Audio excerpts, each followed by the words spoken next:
do these sessions a couple times a year, usually clumped. And what I like to do is share a little bit about what coaching is, because some people are new and don't know what it is, and a little bit about how I approach it and how that tends to be different than other coaches out there.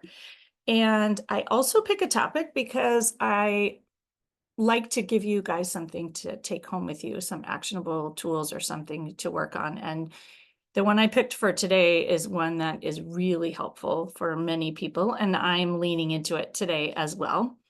And then at the end, there'll be a chance to ask questions about whatever. Usually people have questions for me. And if anybody wants to get coached or has questions, we'll throw that in too.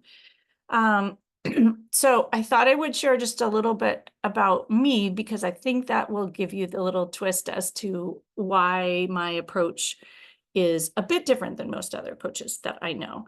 And so some of you know I'm a pediatrician because I practiced with some of you. And I have now done, I'm actually doing my third coach training because I really like learning different stuff. So I did regular coach training at the Life Coach School, and then I did their master coach training. And now I'm actually doing Martha Beck's coach training, which I love.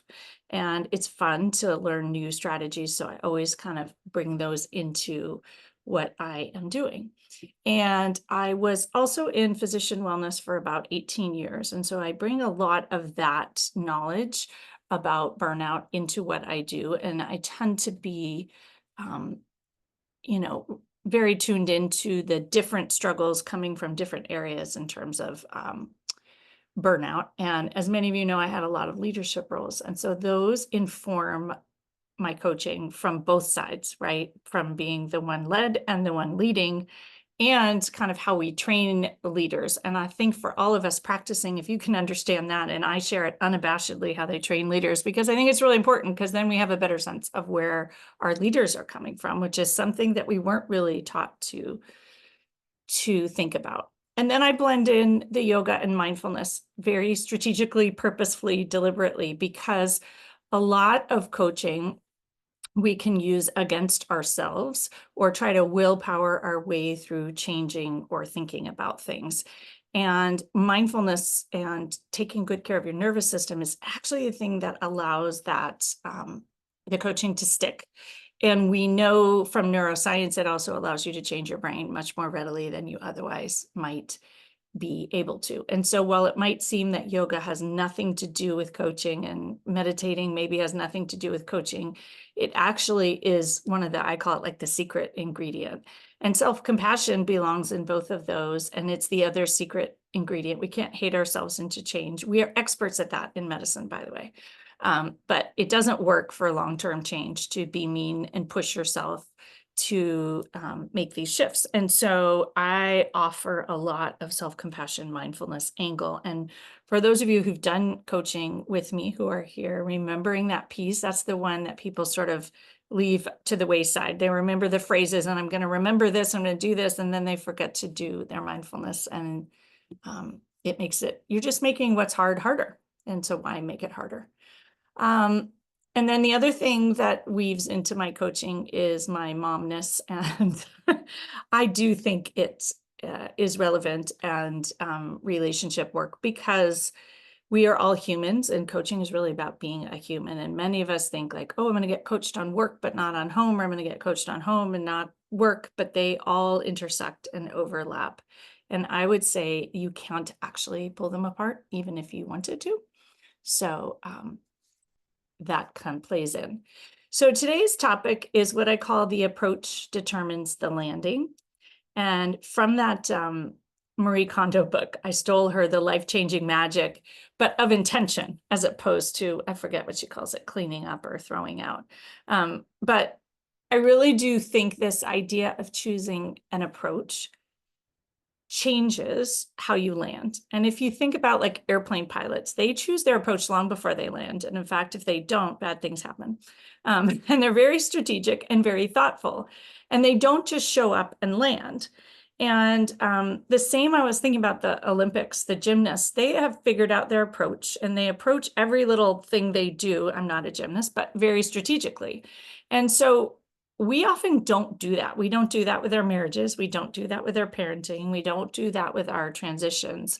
And actually, in medicine, most of us are reactive. We wait for whatever to happen to hit us in the face, and then we react to it. And if you think about the way you approach your clinic, you wait for whatever happens, and then you react to it.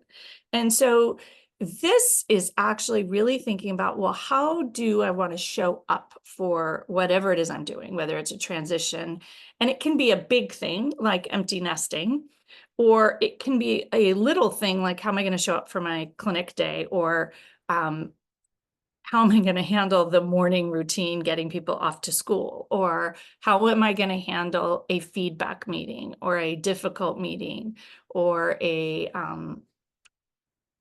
challenging conversation with maybe your mom or your mother-in-law, things like that. So you can choose your intention, and it actually just changes the whole thing. And so what I mean by that, though, is not choosing the outcome. We all want to choose the outcome. I want it to go great. I want it to feel good. I want to succeed. Or many people come to coaching saying, well, I just want to get this job, or I just want this outcome. And coaching is really not about the outcome. It's about how you get there and who you become along the way. And if you take your old brain, your unmanaged brain, to your new outcome, you won't like it anyway, as it's usually not aligned. It's usually aligned for someone who's anxious or focused on accomplishing or achieving, and not necessarily focused on being and enjoying. And so thinking about this idea of intention and being very strategic in what you choose and being very aware is really, really helpful. And so I want to delve into this a little bit, because I think that when we show up this way, everything will change. And there is science behind intention setting. So it's a thing we do in yoga, and we pick something, and it can be very lighthearted. But the neuroscience also tells you that simply picking an intention releases dopamine, so that feels good. So if you started your day picking an intention, you would already be ahead, no matter what you picked. And then whatever you pick tells your brain, or the reticular activating system, how to filter all the input.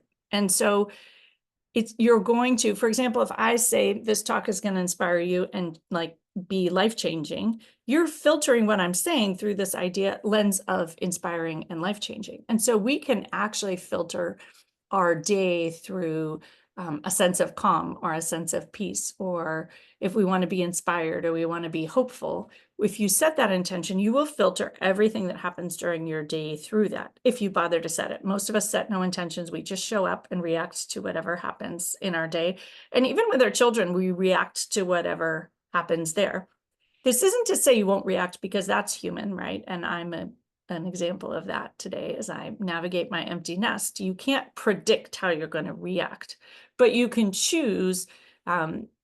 I've decided to choose kindness and compassion and patience. That's my thought. Like, of course, it's very upending, and it's going to take time, and I can be patient. I don't have to like it, by the way. I don't have to like all the emotions and the swings, but choosing something that's a feeling can guide. So now what do you do when you are feeling really upset? Well, you could have compassion for yourself, or you can hike up a mountain, which I've been doing, because that actually is sort of shifting energy, and that will give you patience because you'll be doing something else. And so I think recognizing this science of intention setting is very strategic, because you can do it in all of these different settings. I've had people set intentions for vacations, for example, which are supposed to be fun, but very often are triggering, and everyone has different reactions. So it's choosing deliberately. And that's the other part of intention setting that's so awesome, is its choice. And I will remind you that most of us in medicine have given up our choice. We let the day unfold per the institution's call center schedule.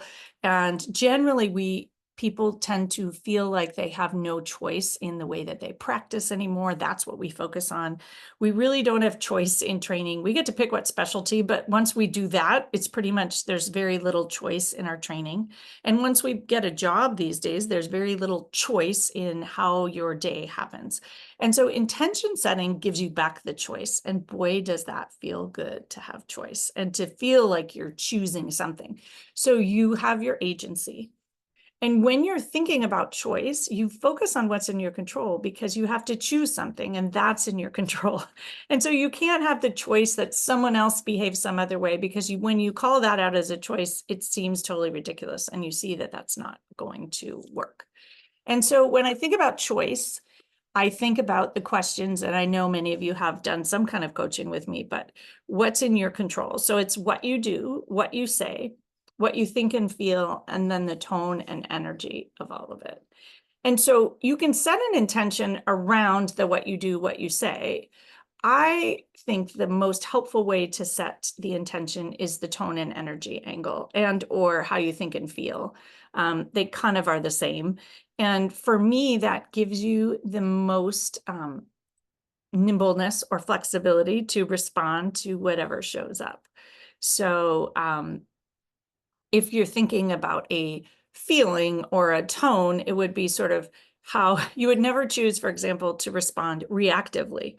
So you might choose to be responsive. You might choose to be patient. You might choose to be compassionate. That would be your intention. And so when you're thinking about your day at work, I don't think you should pick efficiency, for example. Pick calm, or pick flow, or pick, I love flow, because if you're in the flow, you will be extremely efficient, but it's a very different tone and energy. And the words choice is incredibly important. And so I often talk about word choice, and there are a number of Mindful Healers podcasts on word choice, and word choice around intentions is really important. So play with it and find the one that feels right. And also give yourself flexibility to choose and say, oh, that's not actually the one I want. Doesn't feel right. I'm going to try this, or I'm going to try that.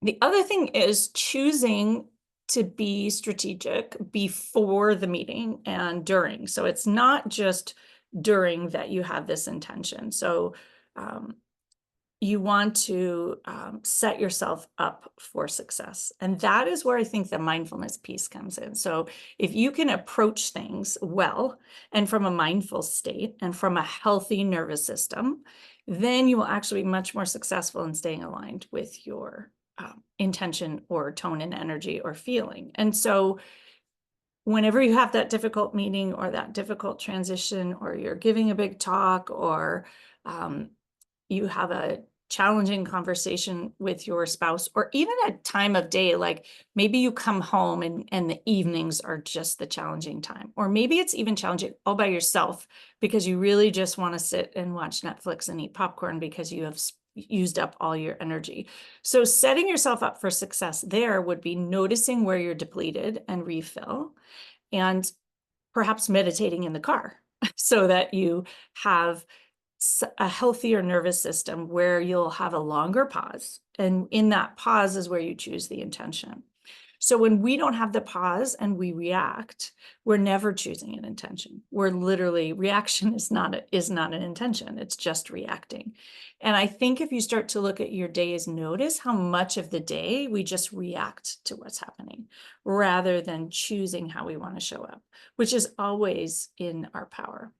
So I recommend not only doing mindfulness or meditation, if that's your thing. It doesn't have to be meditation. It can be yoga. It can be breathing. It can be hand to heart. Just doing something before whatever the thing you're setting the intention for, perhaps even before you set your intention. So you're in this calm state. That's where you'll have the clarity of what the word is or how you want to show up. It's not going to come from this pushing outcome based. It's going to come from a much more calm place, and it's likely to be more aligned. And then you can choose your intention. And I like to think about it as choosing words or guiding light or tone and energy. And I'm just going to throw out some that are really helpful for people, because you can start with something. You always get your word from the other words, but you might choose, you want to navigate something elegantly or with grace, or you might want to be empowered, or you might want to be, one of my favorite ones these days is thoughtful. Like, oh, I would love to be thoughtful. And so you could respond to your day thoughtfully, or maybe you want to be strong, That one could go either way. But I like inner strength rather than, for example, boundaries, which are reacting to the external. So showing up strong internally or grounded, for example, would be a much more powerful approach than like pushing away and creating a wall of boundaries. One other one I love is strategic. I want to show up strategically. That can be very grounding and logical if it's something that's kind of emotional. So I would say that could actually work for an empty nesting, or I feel a little hesitant to say this, but my parents are in really poor health, and I know that something's going to happen soon. And I am trying to be strategic about it. Like, I've thought about how I will feel afterwards. I'm trying to be strategic about how I want to show up first. And so although that might seem kind of morbid, for me, being strategic actually gives me a little bit of power back rather than waiting for the shoe to drop, which is sort of what we were taught. It feels much more empowered to me. Another one I love is to show up open. Open might be curious, it might be flexible, or open to other opinions, or open to whatever comes. But notice that's not reacting. It's a very intentional way of showing up. Responsive, I've mentioned a few times because it's not reactive. And so setting that intention, I'm just going to respond to whatever happens, is so much more strategic and so much more helpful than just reacting. The other one I love is humor. With humor or lightness or loving amusement, I often talk about, which is it's loving and kind, but you let the humor be there too to give you a little lightness. So I think loving amusement is great for mothers and mother-in-laws and teenagers. I think we naturally bring it to toddlers most of the time. My grandson is 15 months old, and he's learning 2 languages at the same time. And so he really, he has very few words and he's very frustrated. And so you just have to have loving amusement when you watch him like try to communicate, and then he throws something and like, because you don't get it. And so we have generally a lot more compassion and space and loving amusement for that. But all the other people in our life have that similar frustration, and they just have different ways of showing it. And so I often think about that. Adults have temper tantrums too. They just look different. That leads me to loving amusement. I'm like, oh, this just his version of a temper tantrum. That's helpful. So that's really how I choose an intention. And we can talk a little bit more if people have questions about that. The other thing that I like to do in choosing an intention, and this is strategic for me, I often know what I don't want to do more than what I do want to do.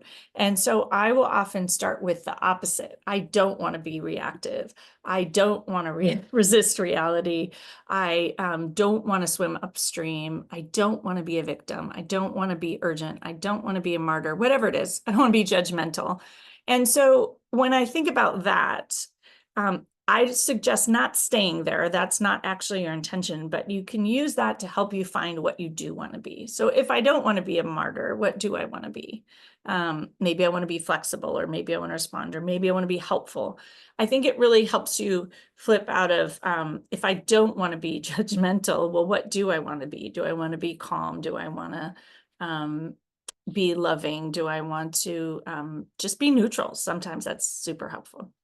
So I think this idea of noticing what you don't want to be can be helpful, especially if you don't know what you do want to be.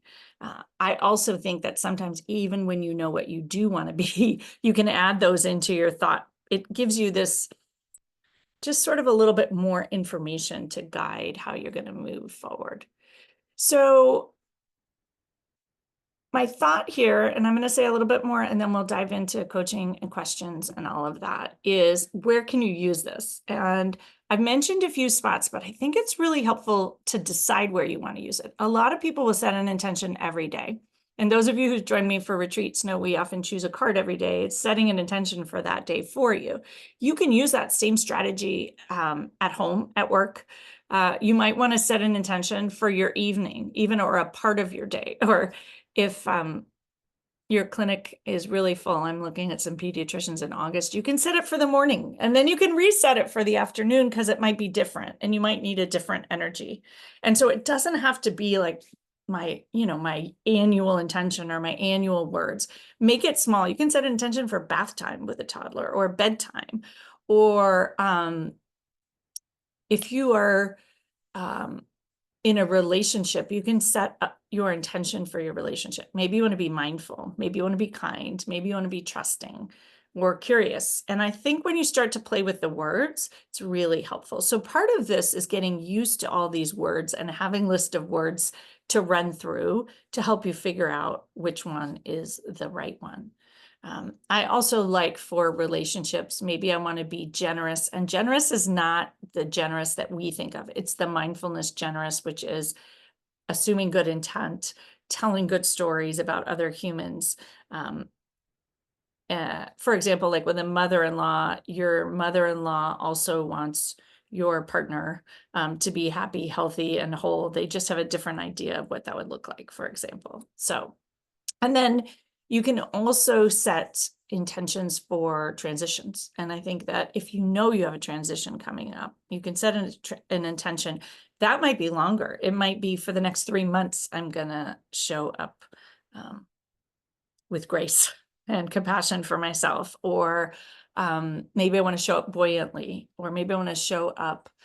I like elegant is one of my favorites, because elegant puts the strength in there, it puts the calm in there, it puts the grace in there. And who doesn't want to be elegant? I don't exactly know what that would be, but I know I would want to be that. And so it can help you just sort of make your own description of something.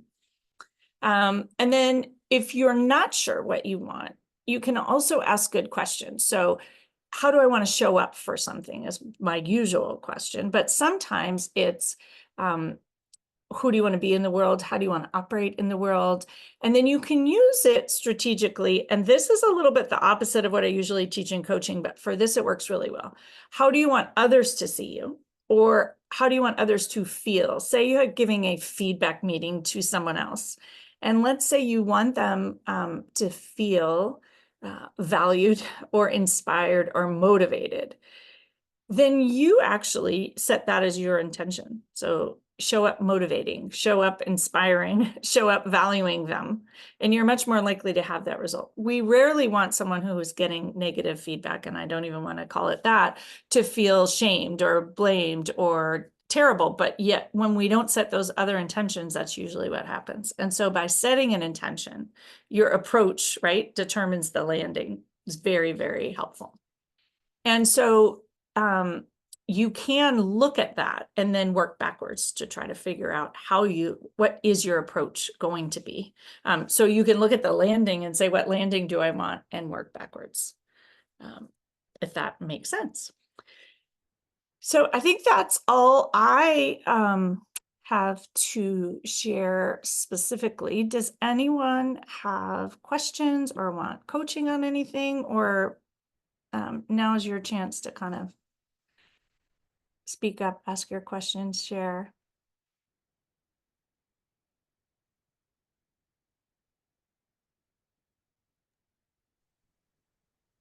Did all of that make sense? Does it seem doable?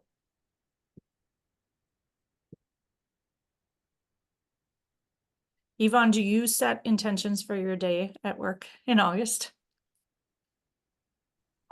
So, as you know, in pediatrics, it's crazy in August because everyone's coming in for kindergarten physicals, sports physicals. And I have somewhat of a commute to get into work. And so I always start my day with, Lord, please let me get there safely. Please let me get home safely. And please let me show up to be able to provide to patients what they are coming to me for, because everyone's coming for a different reason.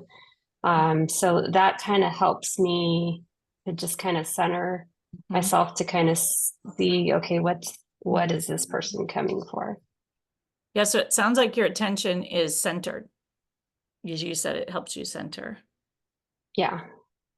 But I really like I really like the idea of picking a word, because now one of my things, not even necessarily at work, but in my life, I feel as I get older, I'm more judgmental. Yes. Yeah. And it's I don't like it.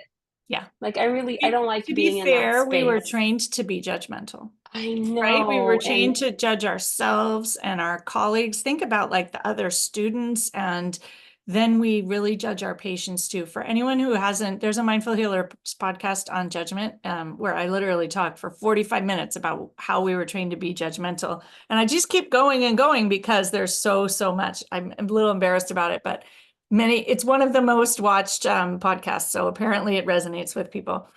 And so you could set that intention to be non-judgmental or maybe open. That might be well, thoughtful resonated with me yeah, because I'm a yeah, huge Ted Lasso fan, and he always talks about be curious and yes, not judgmental. And I thought curiosity and thoughtfulness were just kind yeah, of, yeah, I want to be more thoughtful. And so that one I highlighted in as you were talking, like, yeah. yep, I like that a lot. And I think it actually will be much more powerful for you to have a word, because one of the things you said at the beginning, and I'm going to bring it up because other people are going to benefit from this too, is like, I want to be there and do all the things that everybody needs. And that's our like self-sacrifice, martyrdom. I'm going to tell you, having been in PEDS in August, there is no possible way you're going to be able to do everything that everybody needs in 24 hours, even if you worked all night long. And so it might be, I love this idea, I'm just going to be thoughtful or I'm going to be present. And I think it's just a way to sort of, you're going to do what you can, but it keeps you out of well, that's almost judging yourself, right? Because if you didn't do it well enough or you didn't do enough. But it feels kinder when I hear it. I'm like, yeah, that seems kinder to myself, and I feel that I won't fail at the end of the day if I'm thoughtful, right? Yeah. It's very easy to fail, Mhm. to try to give everybody what they need. That's very Yeah, I easy just to wanted to fail. call that out because Yeah, not I because didn't catch everyone else it. here thinks the same thing. We were trained to do that, right? Yeah, I The didn't good catch it, doctor Jessie, shows so up thank you. and they're going to set an intention to be able to do more for everybody rather than be kind, for example. Because I would think that if you show up thoughtful and kind, you're actually going to likely be able to provide more to people um, than the other. And someone put in the chat box, be discerning. That's a beautiful one. One of the tenets of mindfulness that is noticing or aware. And so I think that's also, if you can just notice what's happening, notice what thought patterns are happening, that can be really powerful. You don't even have to change them. But I used to tell the story that I thought it was a really big breakthrough for me years ago when I used to show up in August, and I decided to just show up neutrally, but I didn't have this language for like choosing an approach or choosing how I wanted it to land. My thought was, well, I'm going to be here anyway, so I'm not going to resist things and I'm not going to be frustrated with all the things I can't change. But that doesn't actually, this choosing an intention is actually a whole other level, because then you have somewhere or something you're choosing to be and you're actually getting to choose. Whereas my old intention was like, don't let it bother you because there's nothing you can do about it, which is better than nothing. It was better than letting it bother me and feeling like a victim. But it is sort of layers of, you can evolve and add in. And I also think you can modify, like say you try kindness and it just doesn't really work. Then the next day you pick a different one. I would say for me, were I still doing PEDS in August, I would choose an August intention for like how I'm going to handle the back to school. I would also choose a January intention because that's my other least favorite month in pediatrics. And so I would choose kindness for January. I'm not sure what I would choose for August. Maybe thoughtful or maybe just grounded or calm or like, I think loving comes to mind because everyone's so stressed out about what they need. And there's just this tremendous sense of urgency. And I just want to say this because I think it will help you in choosing it. Like I wouldn't choose patience because that would be too hard. So you actually want to choose something that's easy and totally accessible. Because for those of you who are not pediatricians, you might not understand August, but patience would be impossible. Everybody's upset and anxious and the parents are losing it. And so love, like these parents just want the forms and they're worried they'll get in trouble and, someone's yelling at them because the school people are, but it's not, nobody's really mad at anybody. And so that's where the loving piece is like, and maybe a little loving amusement for our whole school system and the forms, because most of them don't even need to be filled out. But that's an aside. So I think it's a helpful way to just sort of think about these things so you can kind of figure out what works best for you.